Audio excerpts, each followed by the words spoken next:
Hello friends, social science study room में आपका स्वागत है। अभी हमारी पॉलिटी का रिवीजन चल रहा है। हमारा 6th क्लास की पूरी पॉलिटी और 7th क्लास के फर्स्ट और सेकंड चैप्टर में लास्ट वीडियो में रिवीजन करा चुकी हूँ। रिवीजन वर्क हमारा चल रहा है, अभी पॉलिटी का हो रहा है आज।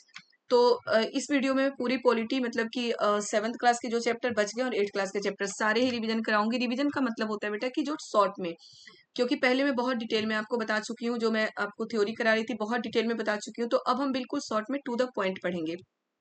ठीक है, जो पॉइंट हमारे पास टू द पॉइंट है हम वही पढ़ेंगे, हम बहुत ज्यादा नहीं पढ़ेंगे। मतलब बहुत ज्यादा कि हम पूरी स्टोरी पूरी डिटेल में नहीं पढ़ेंगे, क्योंकि डिटेल में मैं आपको थ्योरी में करा चुकी हूँ। जो बच्चे पढ़ाई लेट स्टार्ट किए उनके लिए भी रिवीजन वर्क बहुत ही इंपॉर्टेंट है, क्योंकि वो रिवीजन में एक एक पॉइंट देख सकते हैं, एक एक पॉइंट समझ सकते हैं। ओके, तो चलिए हम वीडियो स्टार्ट करते हैं। रिवीजन वर्क भी मैं ज्योग्राफी और हिस्ट्री के भी कराऊंगी। मैंने आपको बताया था कि फ्राइडे तक मेरे सारे रिवीजन वर्क, प्रीवियस ईयर के क्वेश्चन पेपर सारे कंप्लीट हो जाएंगे। सैटरडे को आपको ज्यादा बर्डन नहीं लेना है, बिल्कुल टेंशन फ्री होके पढ़ाई करिएगा। ओके, नया चीज कुछ भी नहीं पढ़ना आप, नया चीज पढ़ने का टाइम अब नहीं है। अब हम बस रिवीजन करेंगे, पुरानी चीजों को ही हमें ध्यान देना है। ओके, तो चैप्टर नंबर 3 है, ये 7th क्लास की पॉलिटी है। चैप्टर नंबर 3, राज्य शासन कैसे काम करता है। इसके पहले हम स्थानीय शासन के बारे में पढ़ चुके हैं 6th में। हम राज्य शासन के बारे में पढ़ेंगे। भारत में, भारतीय लोकतंत्र में तीन तीन स्तरीय शासन के 3 स्तर है। स्थानीय शासन सबसे नीचे, राज्य शासन और सबसे ऊपर केंद्र शासन। ठीक है, तो हम क्या पढ़ रहे हैं, हम राज्य शासन के, स्थानीय शासन के बारे में हम पहले पढ़ चुके हैं 6th में। अब हम राज्य शासन के बारे में पढ़ रहे हैं। 8th क्लास में हम पढ़ेंगे केंद्र शासन के बारे में। ठीक है, या राष्ट्रीय शासन उसे बोला जाता है। तो इसमें सबसे पहले एक स्टोरी दी गई है कि जिम्मेदारी किसकी होती है, यानी कि अगर राज्य में कोई भी चीज हो, पानी की कमी हो, कोई भी हो काम, तो उसमें जिम्मेदारी किसकी होती है, तो राज्य की जिम्मेदारी होती है।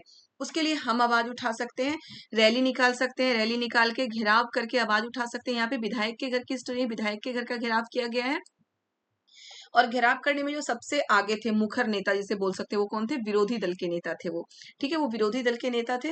विरोधी दल क्या होता है और सत्ता दल क्या होता है, ये मैं आपको बता चुकी हूँ जब थ्योरी की करा रही थी मैं 8th क्लास की थ्योरी, उसमें बता चुकी हूँ विरोधी और सत्ता दल क्या होता है। विरोधी दल सत्ता दल के नेता वो होते हैं जो सत्ता में हैं, यानी कि जो मंत्री हैं वो तो सत्ता दल के नेता हो गए, जो बहुमत से जीत चुके हैं। और विरोधी दल जो होते हैं जो कि हार जाते हैं, जो चुनाव हार गए हैं, लेकिन वो मतलब कि राजनीतिक दल के तो मेंबर हैं ही, वो तो वो विरोधी दल होते हैं। विरोधी दल भी बहुत जरूरी होता है, विरोधी दल के नेता भी बहुत जरूरी हैं। वही हमारे जो सत्ता में नेता हैं उनकी कमियां बताते हैं, या फिर हमारे साथ मिलकर वो मतलब की रैलियां निकालना, घर घेराव करना, इस तरह की चीजें वो करते हैं, हमारी मांगों को पूरी करवाने में हमारा साथ देते हैं। ठीक है, अब है विधायक कौन है। विधायक का घर का घेराव किया गया, तो हमें ये भी पता करना है विधायक कौन है। देखिए, वन लाइनर हमें देखना है, एक एक पॉइंट बहुत अच्छे से देखना है। विधायक कौन है, विधानसभा के सदस्य को विधायक या एमएलए कहा जाता है। याद रखिएगा, विधानसभा के सदस्य को क्या कहा जाता है, विधायक या एमएलए कहा जाता है। MLA member of legislative assembly का संक्षिप्त रूप है। तो ये बेटा फुल फॉर्म भी इसका पूछ लिया जाता है, तो बिल्कुल आपको एक एक चीज समझ के करना है कि विधायक कौन है। विधानसभा के सदस्य को विधायक कहा जाता है। विधायक या फिर क्या कहा जाता है, एमएलए कहा जाता है। एमएलए क्या है, मेंबर ऑफ लेजिस्लेटिव असेंबली का संक्षिप्त रूप एमएलए है। ठीक है, एमएलए का चुनाव जनता द्वारा किया जाता है। अब एमएलए एमएलए कहाँ पे होते हैं, विधायक कहाँ पे होते हैं, राज्य में होते हैं। याद रखिए, विधानसभा कहाँ पे होता है, राज्य में होता है। हर एक राज्य में विधानसभा होता है, एक एक विधानसभा होता है, उसके जो सदस्य होते हैं वो विधायक होते हैं। अब जो ये एमएलए या विधायक होता है, इसका चुनाव कहाँ से होता है, इसका चुनाव जनता द्वारा होता है। ठीक है, फिर वो लेजिस्लेटिव असेंबली के मेंबर यानी विधानसभा के सदस्य बन जाते हैं और सरकार बनाते हैं। वो विधानसभा के सदस्य बन जाते हैं, जब जनता के द्वारा उनका चुनाव होता है तो फिर वो विधानसभा के सदस्य बन जाते हैं, यानी कि एमएलए बन जाते हैं, और फिर वो सरकार बनाते हैं। इस प्रकार से हम कह सकते हैं कि विधायक जनता का प्रतिनिधि करते हैं। क्या है कि जनता का प्रतिनिधि कौन कर रहा है राज्य में, विधायक। विधायक जनता का प्रतिनिधि करता है, प्रतिनिधित्व होता है। ठीक है, प्रतिनिधित्व कौन है, जो जिसे हम चुनकर सत्ता में भेज रहे हैं, वही तो हमारा प्रतिनिधित्व है। अपने प्रतिनिधि को तो भेज रहे हैं। तो भारत में जो शासन व्यवस्था है उसे प्रतिनिधित्व शासन व्यवस्था भी कहा गया है। ओके, अब देखिए, भारत के हर राज्य में एक विधानसभा होता है, ये बता चुकी हूँ, भारत के हर राज्य में एक विधानसभा होता है, निर्वाचन क्षेत्र। और मतलब कि हर राज्य को कई सारे निर्वाचन क्षेत्र में बांट दिया गया है। यहाँ पे हिमाचल प्रदेश का बताया गया कि 68 निर्वाचन क्षेत्र में बांट दिया गया है। अब है कि मुख्यमंत्री कौन बनेगा, सत्ता किसके हाथ में होगी। तो अगर 68 एग्जाम्पल है कि अगर 68 निर्वाचन क्षेत्र है, तो 34 से ज्यादा निर्वाचन क्षेत्र में जिस भी राजनीतिक दल के मतलब राजनीतिक दल के विधायक जिस भी 34 से ज्यादा निर्वाचन क्षेत्र में जिस भी राजनीतिक दल के विधायक सत्ता हासिल करते हैं, यानी कि इलेक्शन जीत जाते हैं, उनकी ही सत्ता होगी, उनसे ही मुख्यमंत्री बनाया जाएगा और वही विधानसभा वही विधायक होंगे। ठीक है, विधायक तो सारे होते हैं जितने भी, इस 68 विधायक होंगे। अगर मान लो यहाँ पे हिमाचल प्रदेश का दिया गया कि 68 निर्वाचन क्षेत्र में बटा है हिमाचल प्रदेश, तो हिमाचल प्रदेश में कितने विधायक होंगे? हिमाचल प्रदेश में 68 विधायक होंगे। ठीक है, क्योंकि हर निर्वाचन क्षेत्र से एक विधायक को चुना जाता है। ठीक, ओके, हर निर्वाचन क्षेत्र से एक विधायक को चुना जाता है, तो 68 विधायक होंगे। कहाँ से? अगर 68 कुछ भी है, अगर आप किसी क्षेत्र में रहते हैं तो आपके क्षेत्र में जितने भी निर्वाचन क्षेत्र हैं उतने ही विधायक होंगे वहां पे। तो अब है कि सत्ता किसकी बनेगी? सत्ता किसकी होती है? तो सत्ता उसकी होती है जिन्हें बहुमत प्राप्त होता है। बहुमत का मतलब है कि 50% से ज्यादा सीटें जिन्हें मिल जाती है, यानी कि 50% से ज्यादा निर्वाचन क्षेत्र में जो भी पार्टी जीत गई है उन्हें बहुमत दल बोला जाता है। उन्हीं बहुमत दल को क्या होता है? सत्ता हासिल होती है। और विरोधी पक्ष कौन होते हैं? बहुमत प्राप्त करने वाले राजनीतिक दल को सत्ता पक्ष और अन्य सबको विरोधी पक्ष कहते हैं। ठीक है, सत्ता पक्ष किसे बोल रहे हैं? बहुमत प्राप्त करने वाले राजनीतिक दल को सत्ता पक्ष कहते हैं और अन्य सबको क्या बोलते हैं? विरोधी पक्ष। ओके, अब देखिए आगे है, विधानसभा में कुल विधायकों की संख्या 68 है। ये तो ऊपर का एग्जाम्पल दिया गया है। तो 34 इसलिए बहुमत प्राप्त करने के लिए किसी भी राजनीतिक दल को 34 से अधिक विधायकों की आवश्यकता होती है। ऊपर मैं एग्जाम्पल में बता चुकी हूँ आपको कि जितने निर्वाचन क्षेत्र होंगे उस किसी भी राज्य में उतने ही विधायक होंगे उस राज्य में। ठीक है, और अगर 68 निर्वाचन क्षेत्र है किसी राज्य में, या जो भी है 50 है 90 है, जो भी निर्वाचन क्षेत्र है किसी राज्य में, तो आधे 50% से ज्यादा उन्हें विधायक की जरूरत होती है किसी भी पार्टी को, तभी उन्हें सत्ता हासिल की जा सकती है, तभी बहुमत दल उन्हें बोला जाएगा। ओके, अब देखिए विधानसभा ऐसा होता है, ऐसा स्थान होता है जहां सभी विधायक चाहे वो सत्ताधारी दल के हों या अथवा विरोधी दल के, विभिन्न विषयों पर चर्चा करने के लिए एकत्रित होते हैं। ओके, विधानसभा क्या होता है? ऐसा स्थान होता है कि जिसमें सभी विधायक, अगर 68 निर्वाचन क्षेत्र है तो 68 विधायक वहां पे चाहे वो सत्ता दल के हो या विरोधी दल के हो, विभिन्न विषयों पर चर्चा करने के लिए वहां पे एकत्रित होते हैं। यहाँ से भी क्वेश्चन आ सकता है कि विधानसभा में सिर्फ सत्ताधारी दल के ही विधायक बैठते हैं? नहीं, सभी विधायक बैठते हैं, चाहे वो विरोधी दल के हों या सत्ताधारी दल के हों, जो भी विधायक है सभी विधानसभा में चर्चा में एकत्रित होते हैं। इस तरह कुछ विधायकों की दोहरी जिम्मेदारी हो जाती है, एक विधायक के रूप में, दूसरी मंत्री के रूप में। अब ये दोहरी जिम्मेदारी किनकी होती है? विधायक के रूप में, मंत्री के रूप में। ये दोहरी जिम्मेदारी किसकी होती है? सत्ताधारी दल विधायक की। ठीक है, सत्ताधारी दल के विधायक की दोहरी जिम्मेदारी होती है कि वो विधायक के रूप में भी काम करते हैं, दूसरे मंत्री के रूप में भी काम करते हैं। अब देखिए विधानसभा में बहस हो रही है तो इस बहस के बारे में तो हमें इतनी डिटेल से नहीं देखना। अब यहाँ पे देखते हैं, विधायक सामूहिक रूप से सरकार के लिए सरकार के काम के लिए उत्तरदायी होता है। जो सारे ही विधायक होते हैं वो सरकार के काम के लिए उत्तरदायी होता है कि सरकार किस तरह से काम कर रहे हैं उसके लिए उत्तरदायी कौन होता है? सभी विधायक होते हैं। ठीक है, एग्जाम्पल जो 68 का लेके हम चल रहे हैं तो वो 68 विधायक सरकार के काम के लिए उत्तरदायी होंगे, जिम्मेदार होंगे, इसलिए वो सारे ही क्वेश्चन उठा सकते हैं सरकार के काम पर। सामान्य भाषा में सरकार शब्द से तात्पर्य शासन के विभिन्न विभागों और मंत्रियों से है। ठीक है, सरकार शब्द का तात्पर्य क्या है? शासन के विभिन्न विभागों और मंत्रियों से है जो उनके प्रभारी होते हैं। इन सबका सामूहिक प्रमुख कौन होता है? मुख्यमंत्री। याद रखिएगा, सरकार का सामूहिक प्रमुख कौन होता है? मुख्यमंत्री होता है। अब मुख्यमंत्री कैसे चुना जाता है? तो सही मायने में तो यही सरकार का कार्यकारी हिस्सा यानी कार्यपालिका होता है। ठीक है, मुख्यमंत्री राज्य में कार्यपालिका माना जाता है।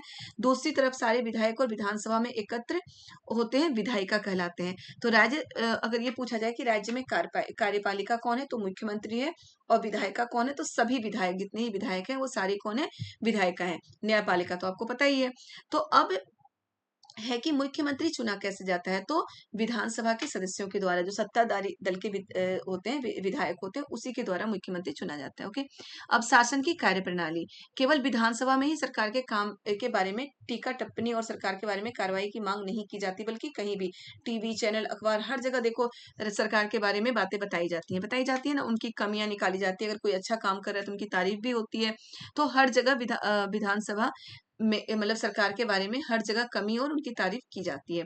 लोकतंत्र में अनेक माध्यमों द्वारा लोग अपने विचार व्यक्त करते हैं और कार्रवाई करते हैं। क्या है? लोकतंत्र में बहुत सारे माध्यम हैं जिससे के कारण क्या होता है? लोग अपने विचार व्यक्त कर सकते हैं और कार्रवाई कर सकते हैं। सबसे पहला है प्रेस वार्ता। प्रेस वार्ता में क्या होता है कि बहुत सारे जो होते हैं, समाचार पत्रों के प्रतिनिधि होते हैं, वो होते हैं, और मंत्री होते हैं, उनसे वो सवाल करते हैं, उनके कार्य पर सवाल करते हैं, उन्हें उसका रिपोर्ट देना पड़ता है, उन्हें जवाब देना पड़ता है। तो ये होता है प्रेस वार्ता।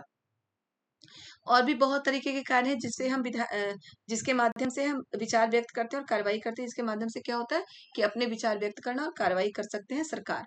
ठीक है। अब देखिए पूरे देश के लिए कानून संसद में बनाए जाते हैं। ये चीज मैं कई बार बता चुकी हूँ कि कानून बनाने की सबसे बड़ी संस्था कौन है?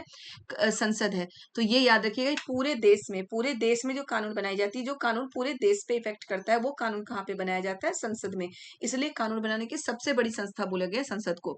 लोकतंत्र में विधायकों एमएलए के रूप में जनता अपने प्रतिनिधि चुनती है। ऊपर भी हम पढ़ चुके हैं कि लोकतंत्र में क्या होता है, अपने प्रतिनिधि जनता किस तरीके से चुनती है? राज्य में एमएलए के रूप में, विधायक के रूप में अपने प्रतिनिधि चुनती है। ओके। अब तो ये परियोजना है, वॉलपेपर परियोजना, तो इसमें यही है बेटा कि जो भी चीजें हैं विधायक के बारे में है, बहुत अच्छे से आपको समझ लेना है इसको। मैं पहले ही आपको बता चुकी हूँ, लेकिन अब बस आपको समझना है। ठीक है। लोकतंत्र में क्या होता है, कानून कहाँ पे बनाया जाता है? संसद में बनाया जाता है। वैसे कानून जो पूरे देश पे इफेक्ट करे। कुछ कानून जो वैसे होते हैं जो राज्य के लिए होते हैं, तो वो कानून विधानसभा में भी बनाए जा सकते हैं। बनाते कौन है? विधायक और मंत्रिपरिषद सभी मिलके। ठीक है। अब क्या होता है, मुख्यमंत्री को जब चुन लिया जाता है तो मुख्यमंत्री ही क्या करते हैं, अपने सारे मंत्रियों को, जैसे हम प्रधानमंत्री के बारे में बता चुके हैं आपको, कि वैसे ही क्या होता है कि मुख्यमंत्री अपने सारे मंत्रियों का चुनाव करता है। क्लियर है? ये चैप्टर जो भी इसमें इंपॉर्टेंट था, इसे वन लाइनर ही मान के चलिए, आपकी वन लाइनर मैं आपको बता रही हूँ कि ये सारे हमारे क्लियर हो चुके हैं। अब हम नेक्स्ट चैप्टर देखते हैं, लड़के और लड़कियों के रूप में बड़ा होना। तो लड़के और लड़कियों में जो अंतर होता है, वो अंतर मैं आपको पढ़ा चुकी हूँ। रूढ़िवादी धारणाएं, या फिर लड़के और लड़कियों में लैंगिक विभेद। ये जब चैप्टर हम पढ़ रहे थे, रूढ़िवादी धारणाएं, लैंगिक विभेद, ये उसी चैप्टर में हम लड़के और लड़कियों के बारे में पढ़ चुके हैं कि किस तरह उनमें अंतर किया जाता है। क्या बोला जाता है कि लड़कियां कैसी हैं, कैसी होनी चाहिए, लड़कों को कैसे होना चाहिए। लड़कियों के खिलौने में भी अंतर होता है, लड़कियों को गुड़िया दिया जाता है और लड़कों को गाड़ियां, इस तरह की चीजें दी जाती है। मतलब कि जो टॉयज होते हैं उसमें भी दोनों में डिफरेंस किया जाता है। लड़के अगर रो दे तो उन्हें बोला जाता है कि लड़की हो क्या, लड़कियों की तरह क्यों रो रहे हो। तो इस तरीके से बहुत सारे डिफरेंस हमें देखने को मिलते हैं लड़के और लड़कियों में। इसको हम क्या बोलते हैं? इसको हम रूढ़िवादी धारणा भी बोल सकते हैं, लेकिन ये लैंगिक विभेद होता है। ठीक है। रूढ़िवादी धारणा के हिसाब से लैंगिक विभेद होता है। लैंगिक विभेद ही बोलना इसके लिए बिल्कुल सही है कि ये लैंगिक विभेद है। देखिए, लड़का या लड़की होना किसी की भी एक महत्वपूर्ण पहचान है, इसकी अस्मिता है। बिल्कुल है, हमारी तो पहचान ही है, हम लड़का है या लड़की है, वो हमारी पहचान है, हमारी एक अस्मिता है ये। तो 1920 के दशक में सामोआ द्वीप में बच्चों का बड़ा होना। तो ये अलग अलग जगह के एग्जाम्पल दिया गया है कि लड़के और लड़कियों के रूप में कैसे बड़े हो रहे हैं। तो सामोआ द्वीप में महासागर में दक्षिण में स्थित छोटे द्वीप के समूह का एक भाग है। तो यहाँ पे स्टोरी दिया गया था कि वहां पे क्या हो रहा था कि लड़के और लड़कियां, मतलब कि लड़कों को तो 10 साल के 9 साल के होते ही उन्हें बड़े लड़कों के साथ भेज दिया जाता था, और वो क्या करते थे वहां, मतलब बड़े लड़कों के साथ मछली मारने जाती। तो लड़कियां 14 साल तक अपने छोटे भाई बहनों का पालन पोषण करती थी, और उसके बाद फिर वो घर के भी काम करती थी और बाहर के, यानी कि लड़कियों औरतों के ऊपर वहां पे ज्यादा बर्डन था काम का। और जब वो देखिए प्राय वो 5 वर्ष के आसपास की उम्र में होते थे, लड़के और लड़कियां दोनों अपने छोटे भाई बहनों की देखभाल करते थे। मतलब 5 वर्ष से ही वो अपने छोटे भाई बहनों की देखभाल करना शुरू कर देते थे। लेकिन 9 वर्ष के होते ही लड़कों को तो बाहर भेज दिया जाता था बड़े लड़कों के साथ काम करने के लिए, और लड़कियों को 14 वर्ष तक अपने छोटे भाई बहनों की देखभाल करनी पड़ती थी और घर के छोटे मोटे काम करते थे। और जैसे ही वो 14 वर्ष के बड़े हो गए तो उन्हें घर और बाहर दोनों ही काम को देखना पड़ता था। तो यहाँ भी लड़के और लड़कियों में विभेद बताया गया है। अब है 1960 के दशक में मध्य प्रदेश में पुरुष के रूप में बड़ा होना। तो मध्य प्रदेश में क्या दिया गया है कि मध्य प्रदेश में लड़के और लड़कियों के लिए अलग अलग स्कूल थे। लड़कियां झुंड बना के जाती थी अपने स्कूल में ताकि उनके साथ कुछ गलत ना हो। लड़कों के खेलने के लिए बहुत बड़ा फील्ड था, वो बाहर भी खेल सकते थे। लड़कियों के लिए क्या होता था, स्कूल के अंदर ही एक आंगन सा था बिल्कुल बीच में, वहीं पे वो खेलती थी। मतलब यहाँ भी लड़के और लड़कियों में विभेद किया जा रहा है पढ़ाई के मामले में भी। देखिए, लड़कों को प्राय खेलने के लिए कारें दी जाती है और लड़कियों को गुड़िया दी जाती है। तो ये सारे सेंटेंस आ सकते हैं बेटा कि लड़कों को प्राय खेलने के लिए कारें दी जाती है, लड़कियों को गुड़िया दी जाती है। ये किस तरह के विभेद को दर्शाता है? ये लैंगिक भेदभाव को दर्शाता है। ठीक है, ये लैंगिक भेदभाव को दर्शाता है। ओके। यहाँ पर देखिए, मेरी माँ काम नहीं करती। यहाँ पे एक स्टोरी दी गई है कि एक लड़की है, उसकी माँ, मतलब कि उसकी माँ बाहर जॉब करती है और दूसरी जो है उसकी माँ घर के काम करती है, हाउस वाइफ है। तो जो घर के काम करती है उन्हें ऐसा लग रहा है कि ये तो कोई काम ही नहीं करती, हाउस वाइफ के पास तो कोई काम ही नहीं होता। लेकिन इस बात को फिर एक दिन वो छुट्टी पे चली जाती है, कि छुट्टी पे चली जाती है, मतलब वो बोलती है कि एक दिन मैं काम नहीं करूंगी, सारे काम आप करेंगे। तब उन लोगों को रियलाइज होता है कि हाउस वाइफ के पास भी कितने सारे काम होते हैं, घर में भी कितने सारे काम होते हैं। ठीक है। देखिए, अधिकांश समाजों में जिनमें हमारा समाज भी सम्मिलित है, पुरुषों और स्त्रियों की भूमिका और उनकी कि काम के महत्व को समान नहीं समझा जाता। बिल्कुल है कि जैसे हमारा भी समाज है, बहुत सारा समाज है जिसमें पुरुष और स्त्रियों की भूमिका और उनके काम के महत्व को समान नहीं समझा जाता। पुरुषों के काम को ज्यादा माना जाता है, स्त्रियों के काम को कमतर देखते हैं हमेशा ही। घरेलू काम का मूल्य, घरेलू काम का मूल्य क्या होता है? देखभाल संबंधी कार्य, परिवार का ध्यान रखना, विशेषकर बच्चे, बुजुर्गों और बीमारों का। ये ध्यान रखने का काम किसका है?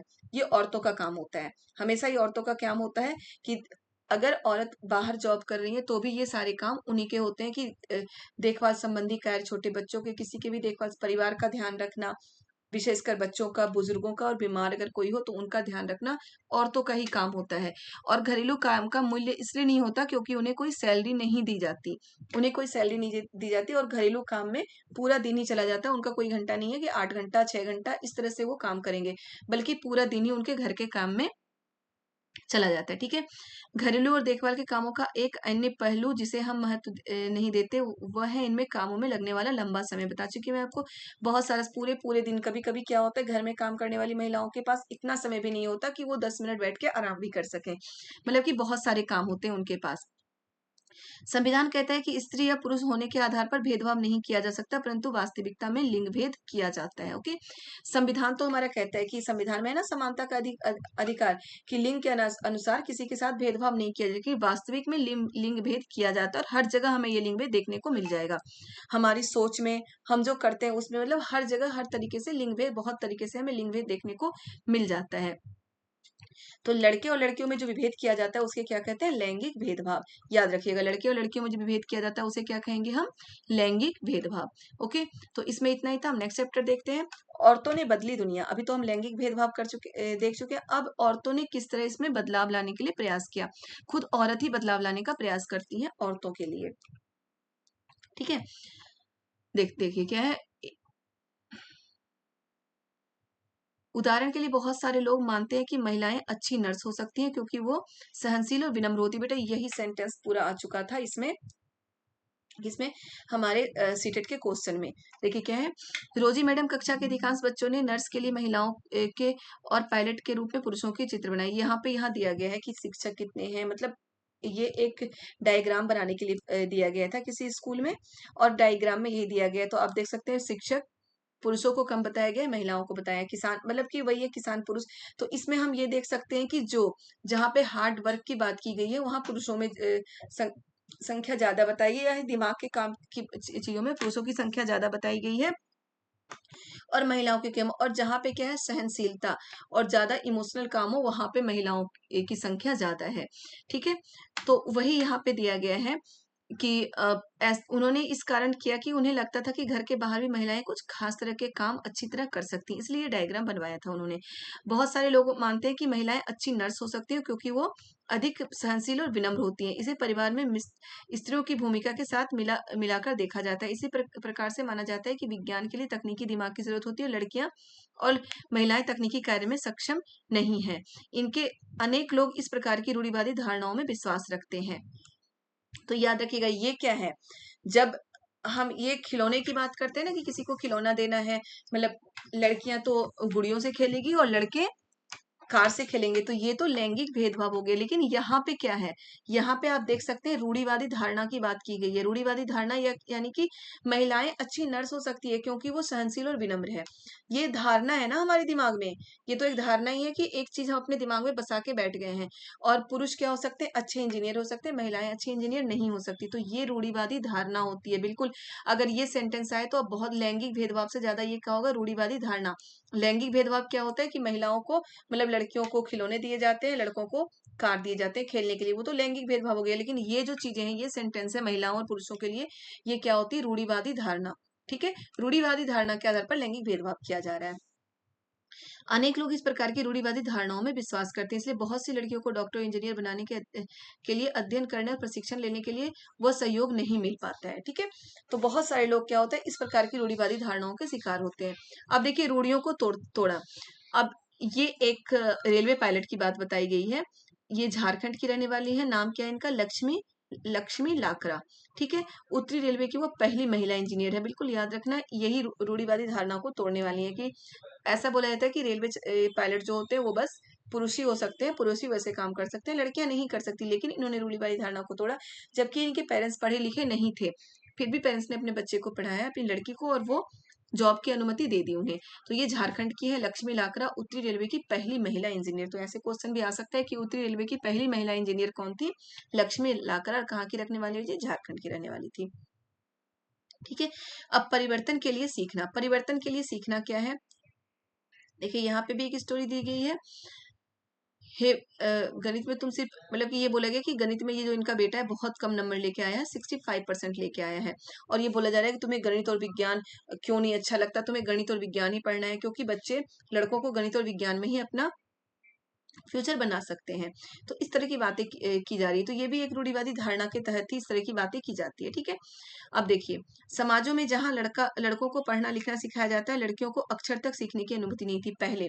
ये एक समय की बात बता रही है। पहले के समाज में क्या होता था?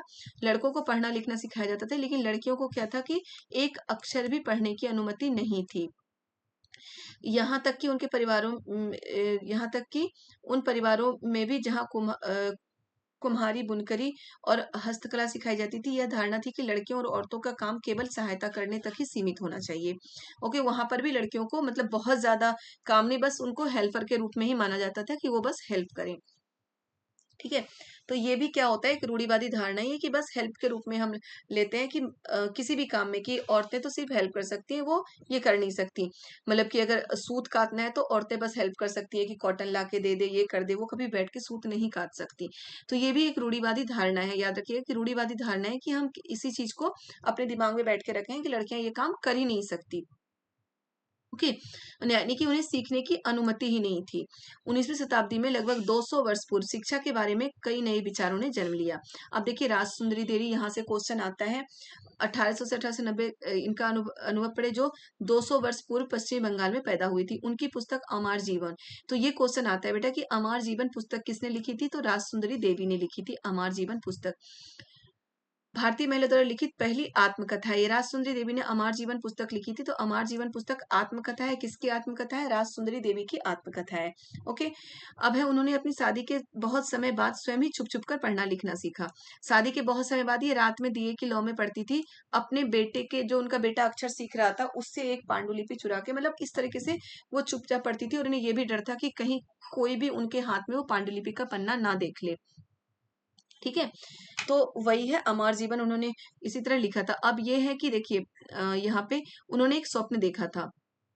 मैं अत्यंत सवेरे काम करना शुरू कर देती थी, और मतलब ये बता रहे थे, अमर जीवन जो इनकी आत्मकथा थी उसमें ये ऐसी चीजें बताती हैं। ठीक है, देखिए, इन्हें एक स्वप्न आया था कि वो चैतन्य भागवत एक संत है जिनके बारे में पढ़ रहे हैं, और दूसरे दिन ही वो देखते हैं कि उनके हस्बैंड अपने बेटे को बोल रहे हैं कि तुम चैतन्य भागवत की बुक या फिर जो भी उसकी पांडुलिपि है कमरे में ले आना। तो उनके दिमाग में आया कि मैं पढ़ सकती हूँ। फिर वो अपने बच्चे की पांडुलिपि, जिसमें क ख ग घ या अ आ सीख रहे थे, और चैतन्य भागवत की एक पांडुलिपि चुरा के वो अपने पास रख ली थी। और वो भी उन्हें डर लग रहा था कि कहीं इसमें भी कोई देख ना ले। और इस तरह से इन्होंने पढ़ना लिखना सीखा है, चोरी छुपे, और पढ़ लिख कर, मतलब इतनी अच्छी तरीके से पढ़ना लिखना सीख लिया कि इन्होंने एक पुस्तक ही लिख डाली, जिसमें अपनी ही आत्मकथा लिखी थी उसने, राजसुंदरी देवी ने। और आत्मकथा का नाम क्या था? अमर जीवन। ठीक है, अब है रुकैया सखावत हुसैन। यहाँ से भी क्वेश्चन आता है। लेडी लैंड और लेडी लैंड का उनका सपना। रुकैया रुकैया सखावत हुसैन, यहाँ से भी आता है क्वेश्चन। उन्हें उर्दू लिखना और पढ़ना आता था, लेकिन वो क्या करती थी? वो अंग्रेजी भाषा का कौशल, यानी कि अंग्रेजी भाषा वो सीखना चाहती थी। और उन्होंने एक पुस्तक लिखी थी। उन्होंने एक उल्लेखनीय कहानी लिखी जिसका शीर्षक का नाम क्या था? सुल्ताना का सपना। तो ये क्वेश्चन भी आ चुका है बेटा कि सुल्ताना का सपना किसने लिखा था? वो लिखने वाली उसकी लेखिका कौन थी? रुकैया सखावत हुसैन। सुल्ताना का सपना। ठीक है, उन्होंने एक, मतलब कि लैंड, एक जगह के बारे में लिखा था जहां पे सिर्फ औरतों का ही शासन हो। वहां पे हवाई जहाज उड़ा रही हैं औरतें, मतलब बहुत तरीके जितने भी काम है, जो काम उस समय के समय में ये बताया जाता था कि औरतें नहीं कर सकती, वो सारी काम औरतें कर रही हैं। तो इस तरह की एक कहानी उन्होंने लिखी थी, और उस कहानी का नाम था सुल्ताना का सपना। मतलब कि एक सुल्ताना लेडी है, वो उस तरह की सपना देख रही थी। ये उस कहानी में लिखा गया था। ठीक है, तो सुल्ताना का सपना लिखने वाली कौन थी? रुकैया सखावत हुसैन, जिसे उर्दू पढ़ना लिखना आता था, लेकिन वो इंग्लिश पढ़ना चाहती थी, और फिर उन्होंने पढ़ा भी था। फिर 1910 में उन्होंने कलकत्ता में लड़कियों के लिए स्कूल खोला, जो आज भी कार्यरत है। तो ये क्वेश्चन भी आ सकता है कि लड़कियों के लिए कलकत्ता में 1910 में स्कूल खोलने वाली कौन थी? तो रुकैया सखावत हुसैन। जिन्होंने सुल्ताना का सपना लिखा था। देखिए ये मैं अक्षर ज्ञान के कारण ये ऊपर मैं बता चुकी हूँ कि जो राजसुंदरी देवी और चैतन्य भागवत पढ़ने का अवसर मिला उन्हें अपनी मेहनत के कारण। ठीक है, अब है वर्तमान समय में शिक्षा और विद्यालय। वर्तमान समय में शिक्षा और विद्यालय क्या है, मतलब कि अब सभी बच्चों के लिए शिक्षा अनिवार्य, 6 से 14 साल की उम्र के सभी बच्चों के लिए शिक्षा को अनिवार्य कर दिया गया है कि सभी को निःशुल्क शिक्षा दी जाएगी। ओके, इसीलिए कि जो लड़कियों को नहीं भेजते थे पढ़ने के लिए, वो भी अपने बच्चों को, अपनी लड़कियों को पढ़ाई करने के लिए भेजें। अब भारत में जनगणना की बात की गई है, तो भारत में जनगणना हर 10 साल में भारत में जनगणना होती है, याद रखिएगा। भारत में जनगणना हर 10 साल में होती है, यहाँ से भी क्वेश्चन बनता है। 1961 की जनगणना के अनुसार सब पुरुषों और लड़कों और पुरुषों का 40% शिक्षित था। इसकी तुलना में लड़कियों तथा स्त्रियों का 15% शिक्षित था। सोचिए, लड़के 40% शिक्षित थे और लड़कियां 15%, यानी कि परसेंटेज कितना कम है लड़कियों का। और वहीं पे 2011 में क्या था कि 82% लड़के शिक्षित थे और 65% लड़कियां। मतलब यहाँ भी परसेंटेज कम है, लड़कों का परसेंटेज बढ़ा है तो लड़कियों का भी बढ़ा है, लेकिन परसेंटेज फिर भी कम है, यानी कि 100% दोनों ही नहीं है शिक्षित। ठीक है, अब देखिए क्या है, मुस्लिम लड़कियां स्कूल से लगभग 3 वर्ष रह पाती, जबकि अन्य समुदायों की लड़कियां स्कूल में 4 वर्ष तक समय बिताती हैं।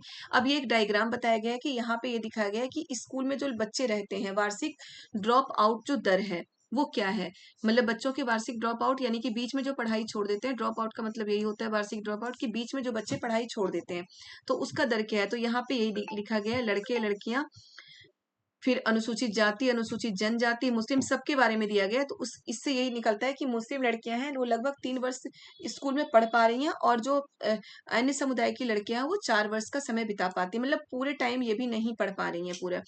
दलित और आदिवासी और मुस्लिम वर्ग के बच्चों के स्कूल छोड़ देने के अनेक कारण होते हैं। क्या है, देश के अनेक भागों में विशेषकर ग्रामीण और गरीब क्षेत्रों में नियमित रूप से पढ़ाने के लिए ना उचित स्कूल है, ना ही शिक्षक।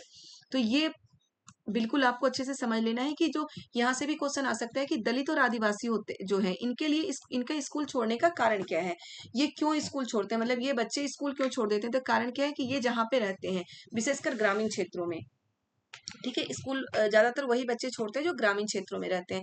तो वहां पे क्या होता है, ग्रामीण क्षेत्रों में ना तो नियमित रूप से पढ़ाने के लिए उचित स्कूल होते हैं और ना ही शिक्षक होते हैं, इसलिए इन्हें स्कूल छोड़ना पड़ता है। ठीक है, अब है महिला आंदोलन। महिला आंदोलन होता क्या है, महिलाओं के अधिकार के लिए महिलाएं आंदोलन करती है, महिलाओं के अधिकार के लिए जो आंदोलन होता है उसे महिला आंदोलन कहते हैं।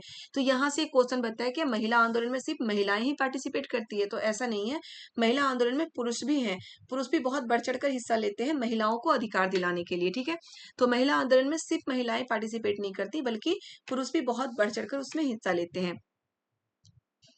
इन संघर्षों को महिला आंदोलन कहा जाता है। देखिए क्या है, महिलाओं को लड़कियों को पढ़ने और स्कूल जाने के लिए जाने का अधिकार है, बिल्कुल है। अन्य क्षेत्र में भी, जैसे कानूनी सुधार, हिंसा और स्वास्थ्य, जहां लड़कियों और महिलाओं की स्थिति बेहतर हुई है, ये परिवर्तन किस कारण हुआ है, महिला आंदोलन के कारण हुआ है। और महिला आंदोलन में हमेशा ध्यान रखिएगा, सिर्फ महिलाएं नहीं, पुरुष भी महिला आंदोलन में पार्टिसिपेट करते हैं और महिलाओं को अधिकार दिलाते हैं। अब अभियान, अभियान क्या होता है, ये अभियान के थ्रू भी हम क्या कर सकते हैं, अपनी मांगों की मांग कर सकते हैं सरकार से। भेदभाव और हिंसा के विरोध में अभियान चलाया जाता है, महिला आंदोलन का एक महत्वपूर्ण हिस्सा है। अभियानों के फलस्वरूप नए कानून भी बने हैं। सन 2006 में एक कानून बना है जिससे घर के अंदर शारीरिक और मानसिक हिंसा को भोग रही औरतों को कानूनी सुरक्षा दी गई है। तो ये क्वेश्चन बेटा आ चुका है कि अभियान के तहत जो सन 2006 में कानून बनाया गया था वो क्या था।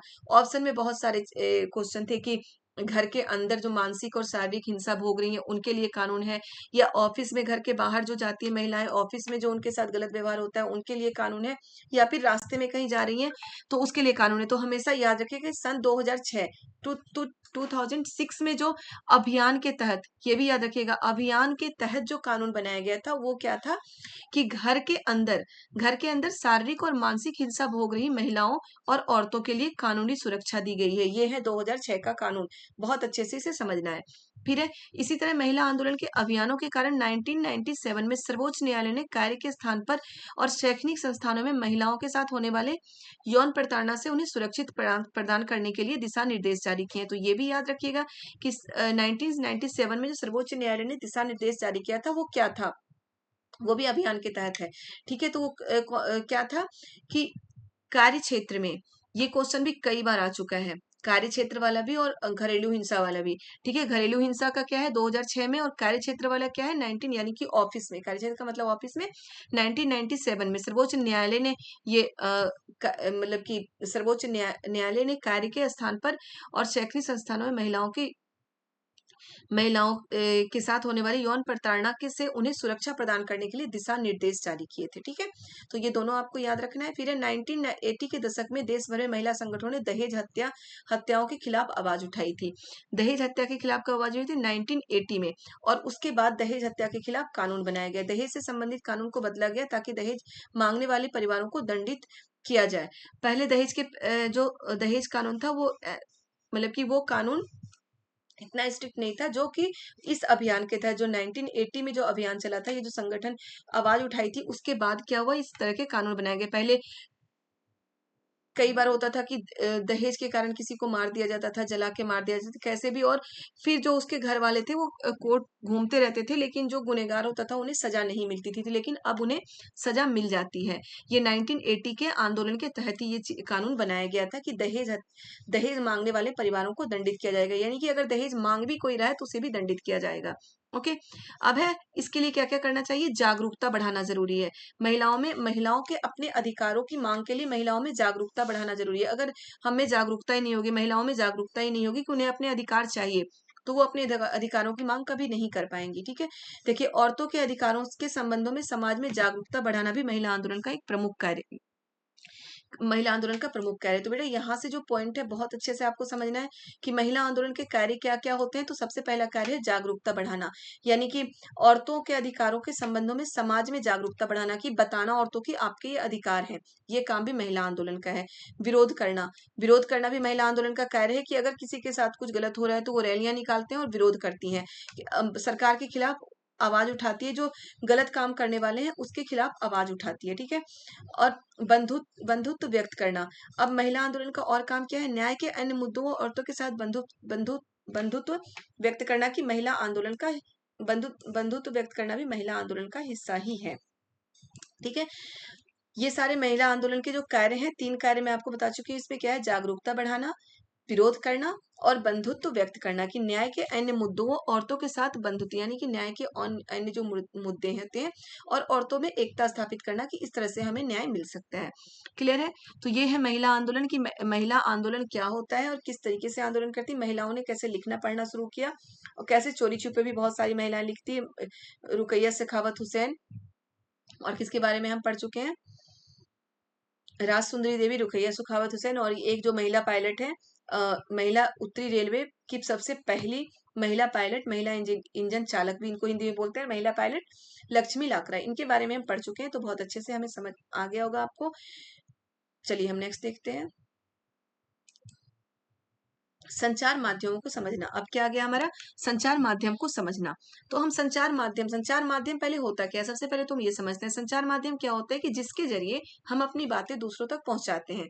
ठीक है, जो भी चीज हो जिसके जरिए हम अपनी बात तो दूसरे तक पहुंचाते हैं, उसे संचार माध्यम कहते हैं।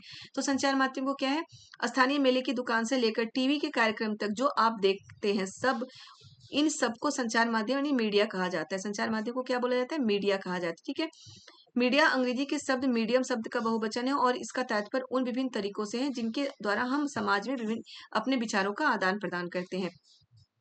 तो संचार माध्यम या मीडिया क्या है, वो सारे तरीके होते हैं कि जिसके द्वारा हम समाज में अपने विचारों का आदान प्रदान करते हैं। याद रखिएगा, मीडियम का मतलब ही होता है ना तरीका, तो वही है मीडिया। क्या होती है संचार माध्यम, मीडिया की जिसके जरिए हम अपने विचारों का आदान प्रदान करते हैं समाज में, वो मीडिया हो गया।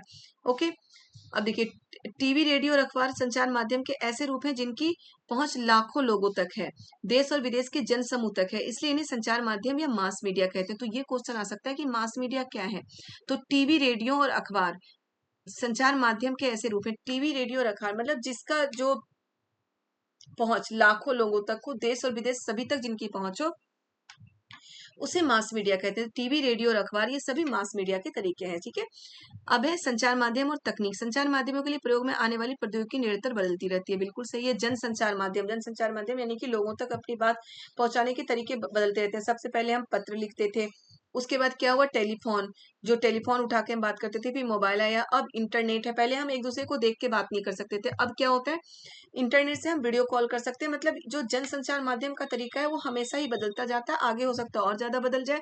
तो इस तरह के तरीके बदलते रहते हैं। पहले क्या करते थे, हम बुक से ही सिर्फ पढ़ाई करते थे, ऐसे यूट्यूब पर ना हम पढ़ा सकते थे ना कोई पढ़ सकता था। तो अब ये भी संचार माध्यम है, मैं आपको यूट्यूब के थ्रू बता रही हूँ, मैं पढ़ा रही हूँ, तो ये भी एक संचार माध्यम का तरीका ही है कि अपनी बात दूसरों तक पहुंचाना।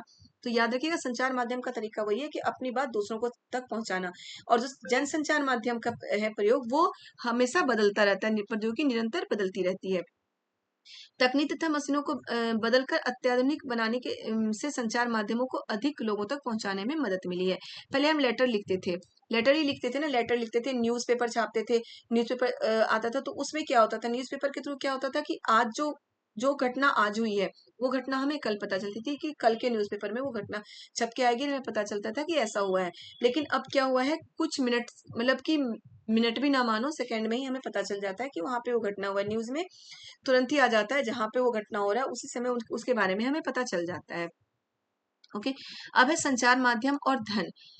इससे भी क्वेश्चन आ चुका है, बहुत बार आता है, इससे पेडालॉजी के भी क्वेश्चन आते हैं और हमारे पॉलिटी में भी क्वेश्चन आते हैं। ये जनसंचार द्वारा उपयोग में लाई जाने वाली विभिन्न तकनीकें अत्यंत खर्चीली होती है, बिल्कुल होती है। जो टीवी, न्यूज़पेपर, बहुत सारी तरीके होती है जो बहुत खर्चीली होती है। इंटरनेट के थ्रू जो हम बात करते हैं, कैमरे, ध्वनि रिकॉर्ड करना, ये बहुत सारी चीजें होती है, उसमें बहुत पैसे लगते हैं। तो इनको पैसा कहाँ से मिलता है? परिणतम संचार टीवी चैनल समाचार किसी बड़े व्यापारिक प्रतिष्ठान का भाग है। अब क्या होता है कि इनको पैसा चाहिए होता है अपने इस खर्चे के लिए, इसलिए वो क्या होता है कि बड़े बड़े व्यापारिक प्रतिष्ठान का भाग होते हैं टीवी चैनल। टीवी चैनल पे आप ऐड देखते हैं ना कि ऐड आता रहता है, तो वो ऐड से उन्हें पैसे मिलते हैं, ठीक है।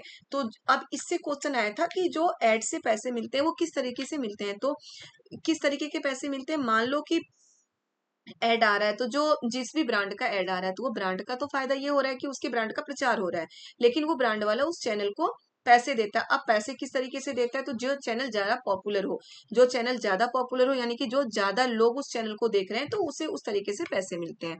यही क्वेश्चन बेटा आया था, याद रखिएगा, जो चैनल ज्यादा पॉपुलर होता है तो उसी को उसको ज्यादा पैसे मिलते हैं, जो चैनल कम पॉपुलर है वहां पे जो ऐड आ रहा है उसे कम पैसे मिलते हैं, ठीक है। एक तरीका जिसके द्वारा जनसंचार माध्यम धन अर्जित करते हैं, विभिन्न वस्तुओं का विज्ञापन है। मैं बता चुकी हूँ, विभिन्न वस्तुओं के विज्ञापन से भी जनसंचार माध्यम धन अर्जित करता है, और बड़े व्यापारिक प्रतिष्ठानों के थ्रू भी जो टीवी चैनल होते हैं वो धन अर्जित करते हैं। मतलब बड़े व्यापारिक प्रतिष्ठान होते हैं वो टीवी चैनल को खरीद लेते हैं, और मतलब खरीद नहीं लेते, मतलब उस पर वो पैसे लगाते हैं, तो इस तरह से वो पैसे उनको मिलता है, ठीक है। अब है संचार माध्यम और लोकतंत्र। सरकार किस प्रकार से काम करती है, हमें कहाँ से पता चलता है? संचार माध्यम से ही तो पता चलता है। सरकार के पास जाके क्या हम एक एक व्यक्ति पूछ सकते हैं कि आप क्या काम कर रहे हो, क्या कानून बना रहे हो? ये पता कहाँ से चलता है? संचार माध्यम से ही चलता है, ठीक है। तो लोकतंत्र में संचार माध्यम बहुत ही उपयोगी है, बहुत ही जरूरी है, क्योंकि लोकतंत्र में हमें पता चलता है कि सरकार किस तरीके से काम कर रही है। कौन तुरंत ही सरकार कुछ काम कर रही है, प्रेस वार्ता में वो कुछ बोलती है और हमें लाइव दिखता है, ठीक है। वो जो बोल रहे हैं वो हमें उसी समय सुनाई दे रहा है, हमें लाइव सुनाई दे रहा है। तो सरकार के सारे कामों पे हम नजर रख सकते हैं संचार माध्यम के जरिए। संबंधित मंत्री को पत्र लिखकर, अब क्या होता है कि यदि हम चाहें तो इन समाचारों के आधार पर कार्रवाई भी कर सकते हैं। मतलब मान लो कि हमें कोई समाचार मिला, हमें कोई न्यूज मिला है जिसमें हमें लग रहा है कि हमारे खिलाफ, मतलब कि जनता के खिलाफ कोई गलत कानून बनाया जा रहा है या कुछ भी गलत हो रहा है, तो हम क्या कर सकते हैं, कार्रवाई कर सकते हैं। कैसे कर सकते हैं ऐसा? संबंधित मंत्री को पत्र लिखकर हम कार्रवाई कैसे कर सकते हैं? सरकार के लिए पत्र लिखकर, सार्वजनिक विरोध आयोजित करके, हस्ताक्षर अभियान चला के, इन सब, याद रखिएगा, संबंधित मंत्री को पत्र लिखकर, सार्वजनिक विरोध करके, हस्ताक्षर अभियान, इन सब के थ्रू हम सरकार के कामों पर कार्रवाई कर सकते हैं और सरकार के कामों पर क्वेश्चन उठा सकते हैं। तो बेटा यहाँ से भी क्वेश्चन बनते हैं, बिल्कुल जो भी मैं बता रही हूँ एक एक पॉइंट याद रखिएगा, टू द पॉइंट पे बता रही हूँ कि जो क्वेश्चन बनते हैं और जहां से क्वेश्चन आते हैं वही बता रही हूँ। तो आपको बहुत अच्छे से समझना है कि हम सरकार के कामों पर किस प्रकार से रोक लगा सकते हैं, सरकार के कामों पे किस प्रकार से क्वेश्चन कर सकते हैं। तो यही तीन है, संबंधित मंत्री को पत्र लिखकर, सार्वजनिक विरोध करके और हस्ताक्षर अभियान चला के, ठीक है। अब आगे देखिए क्या है, यहाँ पे ना दो ये दिया गया है, न्यूज़पेपर के, अलग अलग न्यूज़पेपर के दो पन्ने, एक में वहां पे कुछ प्रदूषण के कारण, मतलब कि जो ऊपर हम पढ़ चुके थे, प्रदूषण के कारण कुछ हुआ था जिस कारण रोड जाम हुआ था, और मतलब कि बहुत सारे वैसे तो एक में तो ये दिया गया है कि जो वहां, और उस कारण क्या होता है, फैक्ट्री को बंद कर दिया गया था सरकार के द्वारा। तो एक में तो फैक्ट्री में काम करने वाले जो मजदूर हैं उसके सपोर्ट में बात लिखी गई है कि वहां पे मतलब कि उनकी रोजी रोटी छिन जाएगी ये वो। और दूसरे में जो रोड जाम किया गया था उसमें फैक्ट्री फैक्ट्री के जो काम करने वाले थे उन्होंने रोड जाम किया था, तो उनके अगेंस्ट बात लिखी गई थी कि बहुत लोग जो बीमार थे वो हॉस्पिटल नहीं पहुंच पाए, ये नहीं पहुंच पाए। तो इन दोनों ही अखबारों में क्या हुआ, दोनों ही अखबारों से क्या हुआ था, विवरण संतुलित नहीं है दोनों ही अखबारों में। संतुलित विवरण किसे बोलते हैं, जिसमें दोनों ही पक्षों के बारे में सही चीजें लिखी जाए। देखिए क्या है, संतुलित रिपोर्ट वह होती है जिसमें किसी भी विषय पर हर दृष्टिकोण से चर्चा की जाए। ठीक है, किसी भी विषय पर हर दृष्टिकोण से चर्चा की जाए उसी को संतुलित रिपोर्ट कहते हैं। ठीक है, तो ये दोनों ही संतुलित विवरण नहीं है, क्योंकि एक में तो जो काम करने वाले लेबर थे उनके सपोर्ट में बात की गई थी, दूसरे में जिन लोगों को परेशानी हुई थी उन लेबरों के रोड जाम करने के कारण उनके बारे में बात की गई थी। तो संतुलित विवरण तो है नहीं, दोनों पक्ष की बात तो की ही नहीं गई है। दोनों पक्ष की बात अगर होती तभी संतुलित विवरण बोला जाता है इसे। ठीक है, तो संतुलित रिपोर्ट ये है ही नहीं, क्योंकि दोनों के दृष्टिकोण पर बात नहीं की गई। तो यहाँ से भी आप याद रखिएगा, संतुलित रिपोर्ट क्या होता है, जिसमें किसी भी विषय पर हर दृष्टिकोण से चर्चा की जाती है। तो हो सकता है एक सेंटेंस आपको दे दिया जाए पेडालॉजी के लिए या सिविक्स के लिए भी, कि कोई भी एक पैसेज मतलब कि एक सेंटेंस आपको दे दिया जाए वहां पे, कि कुछ मतलब कि छोटा सा सेंटेंस कुछ भी दिया जाए जिसमें एक के सपोर्ट में बात की किसी भी घटना के लिए। ठीक है, और एक के सपोर्ट में बात की गई है और दूसरे के बारे में कुछ बताया ही ना गया हो, तो ये क्या, और उसके बाद पूछा जाएगा नीचे कि ये संतुलित रिपोर्ट है, तो वो संतुलित रिपोर्ट नहीं होगा। जिसमें दोनों पक्ष के बारे में बात की जाएगी, हर दृष्टिकोण से बात की जाएगी, वही संतुलित रिपोर्ट होता है। ठीक है, संतुलित रिपोर्ट लिख पाना संचार माध्यमों के स्वतंत्र होने पर निर्भर करता है। अब मान लो कि यहाँ पे जो न्यूज़पेपर है, ये न्यूज़पेपर किसके द्वारा छपवाया जा रहा है, पैसे लेके छाप रहे हैं, कैसे छाप रहे हैं, तो ये इस पर निर्भर करता है कि वो संतुलित रिपोर्ट लिख पाना किस पे निर्भर करता है, संचार माध्यमों के स्वतंत्र होने पे निर्भर करता है। बहुत ही इंपॉर्टेंट है बेटा ये लाइन, बिल्कुल याद रखना है कि संतुलित रिपोर्ट किस पे निर्भर करता है, संचार माध्यम के स्वतंत्र होने पे निर्भर करता है।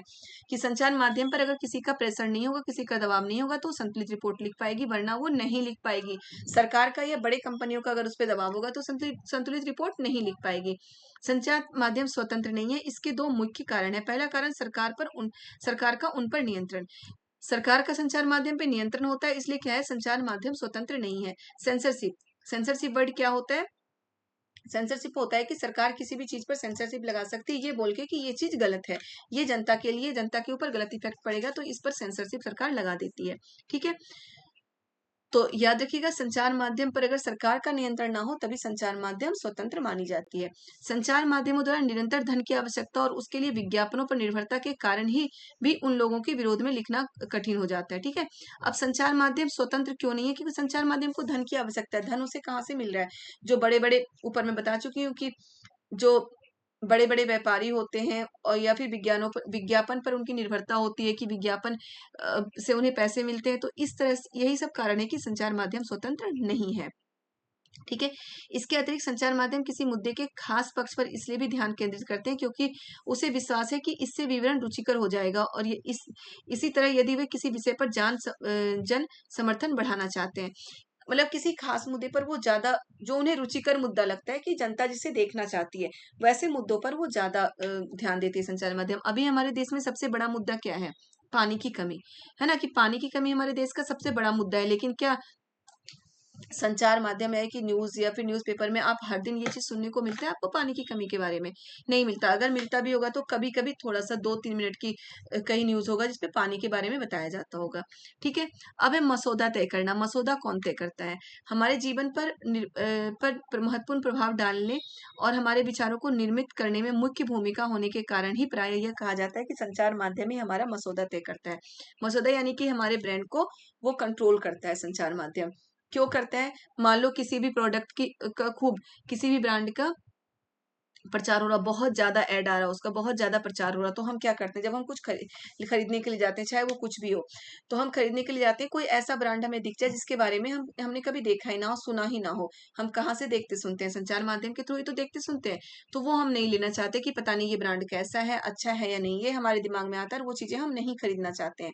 तो हम वही चीजें खरीदना चाहते हैं जो कि न्यूज में या फिर जो एड में बहुत अच्छा दिखाया जाता है कि ये बहुत अच्छा है, इसके मतलब कि ये बहुत ही अच्छा है, और इससे हमें ये बहुत अच्छा काम करेगा, इस तरह के काम करेगा, तो हम वही चीज खरीदना चाहते हैं। मतलब पूरा भरोसा कर लेते हैं हम ऐड पे कि ऐड में तो ये अच्छा दिखा रहा था, वो इसका ऐड कर रहा था, तो ये बहुत अच्छी चीज होगी।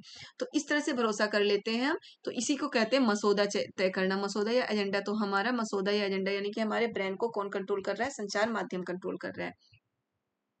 ठीक है। अब देखिए, कई बार ऐसी घटनाएं हो जाती है जब संचार माध्यम उन विषयों पर अपना हमारा ध्यान केंद्रित कराने में असफल रहते हैं जो हमारे जीवन के लिए महत्वपूर्ण। उदाहरण के लिए पीने का पानी हमारे देश में बड़ी समस्या है, बता चुके हैं। पीने के पानी पर हमारे देश की सबसे बड़ी समस्या है, और जो संचार माध्यम है उन विषयों पर ध्यान केंद्रित कराने में असफल है।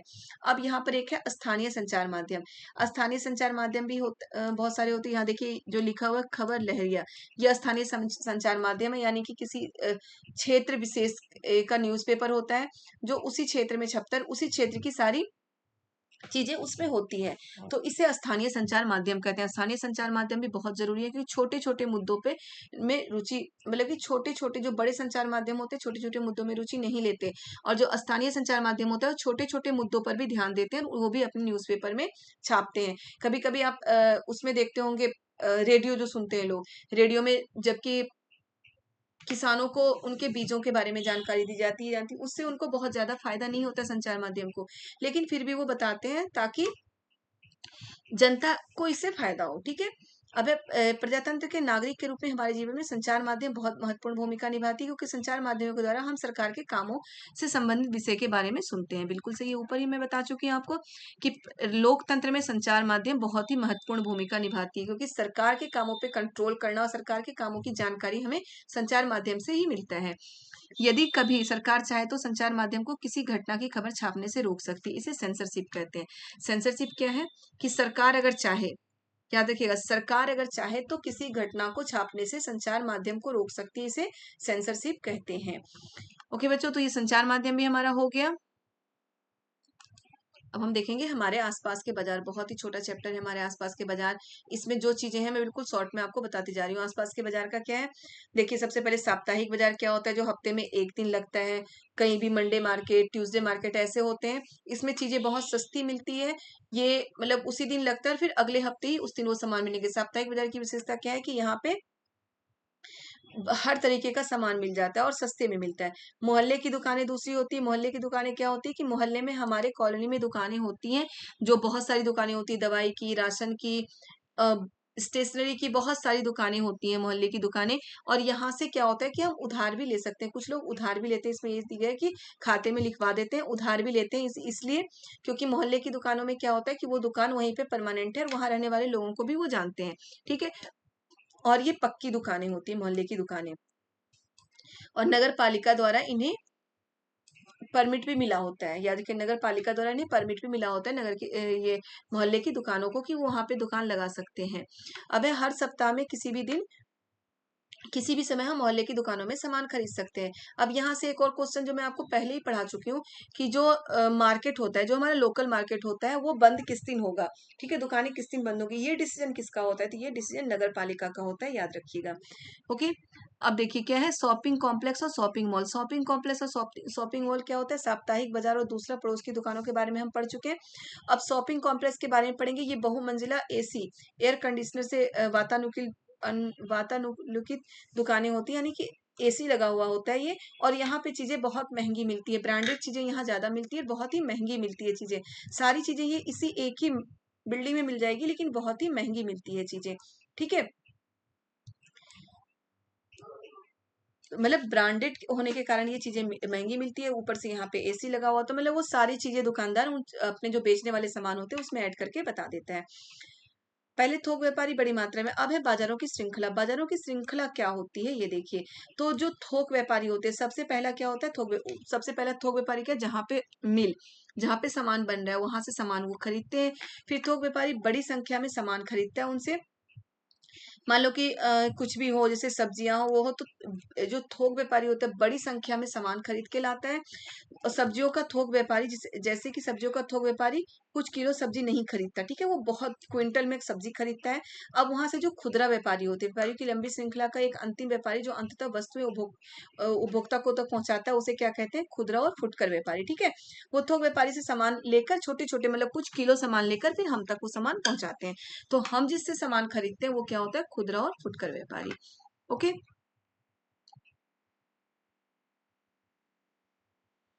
अब क्या है, अब के समय में क्या है, हम घर बैठे इंटरनेट पर भी सामान ऑर्डर कर सकते हैं। हम इंटरनेट पे देखते रहते हैं, कपड़े हो, किसी भी तरह का सामान हो, राशन हो, सब्जी हो, हर चीज हम घर बैठे ऑर्डर कर सकते हैं और घर बैठे मंगा सकते हैं। हमें किसी दुकान में या कहीं जाने की जरूरत नहीं होती। हम कहीं भी अपने सामान को ऑर्डर कर सकते हैं और सामान मंगवा सकते हैं घर बैठे इंटरनेट के थ्रू, ठीक है। ये जरूरी नहीं कि केवल बाजार की दुकानों से ही होता है। केवल बाजार के दुकानों में ही नहीं, हम कहीं भी घर बैठे सामान खरीदना और बेचना कर सकते हैं। बाजार और समानता, क्या बाजार में समानता आपको देखने को मिलती है? बाजार में हमें समानता बिल्कुल भी देखने को नहीं मिलती, क्योंकि देखिए यहीं पे क्या है कि कुछ खुदरा व्यापार, ये जो मॉल होते हैं उसमें इतनी महंगी चीजें मिलती हैं, और मोहल्ले की दुकानें में उससे सस्ती, और जो हमारे साप्ताहिक बाजार है उसमें बहुत ही सस्ती चीजें मिल जाती है। तो महिला बाजार में हमें समानता देखने को नहीं मिलता है,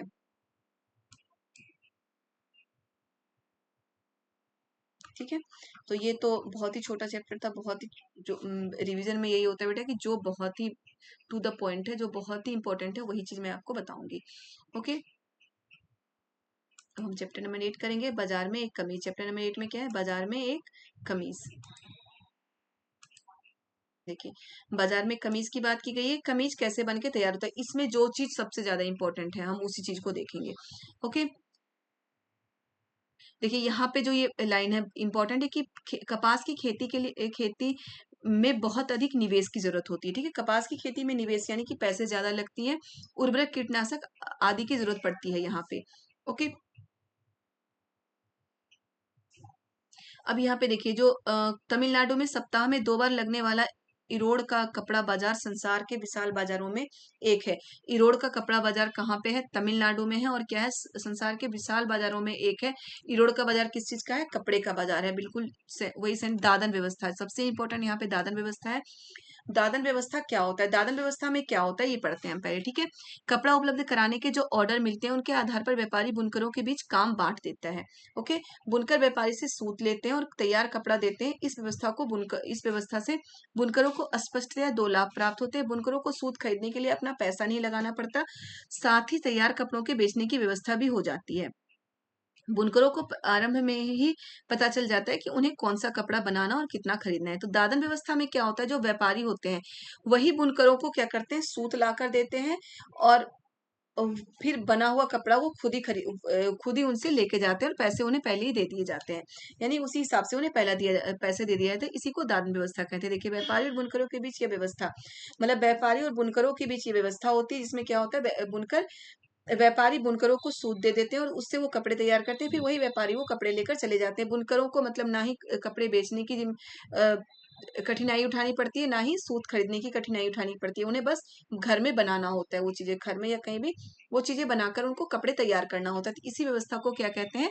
दादन व्यवस्था। यानी कि व्यापारी और बुनकरों के बीच जो संबंध, जो व्यवस्था होती है, उन्हीं को दादन व्यवस्था कहते हैं। तो याद रखिएगा, व्यापारी और बुनकर, खरीदार और व्यापारी, या खरीदार और बुनकर नहीं, व्यापारी और बुनकरों की बीच की व्यवस्था को दादन व्यवस्था कहा जाता है। जहां व्यापारी कच्चा माल देता है और उसे तैयार माल प्राप्त होता है। भारत क्या होता है? व्यापारी क्या रहता है? कच्चा माल देता है बुनकरों को, और बुनकरों से उन्हें तैयार माल प्राप्त हो जाता है, ठीक है। बुनकर सहकारी संस्थाएं भी होती है, व्यापारियों के ऊपर निर्भरता को कम करने और बुनकरों की आमदनी बढ़ाने के लिए सहकारी व्यवस्था और साधन है। ओके।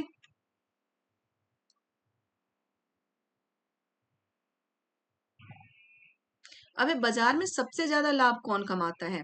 देखिए, बाजार में कमाने वाले, बाजार की श्रृंखला में रुई और बाजार में सबसे ज्यादा लाभ कौन कमाता है? तो बाजार में जो सबसे ज्यादा लाभ है वो कमाते हैं व्यापारी, विदेशी व्यापारी। और जो विदेशी व्यापारी होते हैं, यहाँ पर एक स्टोरी दी गई थी कि उसमें जो अमेरिका के व्यापारी थे वो भारत से कपड़े निर्यात करवाते हैं, तो वो उनको क्या होता है, भारतीय कपड़े को वो अपने देश में मंगाते हैं, वहां पे उसको ब्रांड चिपका के महंगे में बेच रहे हैं। तो यहाँ पे बाजार में लाभ कौन कमा रहा है? अमेरिकन व्यापारी कमा रहा है। ठीक है, तो जो व्यापारी होते हैं वही सबसे ज्यादा लाभ कमाते हैं बाजार में।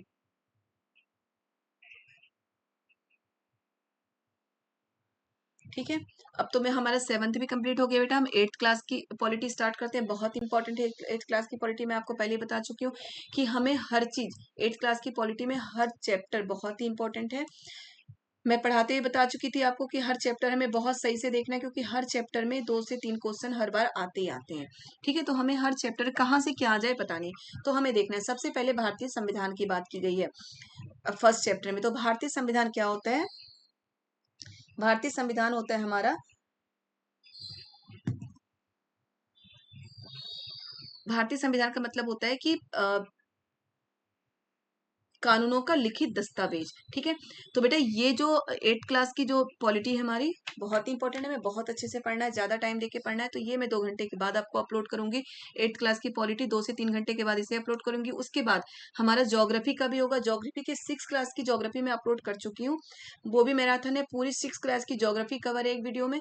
तो ऐसे ही एक एक क्लास की मैं करवाऊंगी कि एक क्लास की जैसे 6 क्लास की पॉलिटी मैंने अपलोड कर दी थी कल, अभी मैं 7th क्लास की पॉलिटी अपलोड कर रही हूँ, और आज ही मैं आपको ये 8th क्लास की पॉलिटी भी अपलोड करूंगी। साथ के साथ ज्योग्राफी भी आज रात में मैं ज्योग्राफी की भी चैप्टर अपलोड करूंगी। तो आप ये एक एक 1.5 घंटा का टाइम दीजिए और पूरा रिवीजन कर लीजिए, और साथ के साथ प्रीवियस ईयर के क्वेश्चन पेपर भी देखते जाइए। जो मैं सारे ही प्रीवियस ईयर के क्वेश्चन पेपर मेरे चैनल पे आपको मिल जाएंगे, वो क्वेश्चन पेपर आप जरूर देखते जाइए। ठीक है बच्चों, तो ये वीडियो मैं यहीं पे रोकती हूँ। जो 8th क्लास की पॉलिटी है बहुत ही इंपॉर्टेंट है, मैं बोल रही हूँ। इसका वीडियो मैं अभी 2 से 3 घंटे के बाद फिर से अपलोड करूंगी, मतलब अपलोड करूंगी, तो उसे आपको जरूर देखना है। यहाँ से क्वेश्चन बहुत सारे क्वेश्चन बनते हैं। ओके बच्चों, बाय बाय।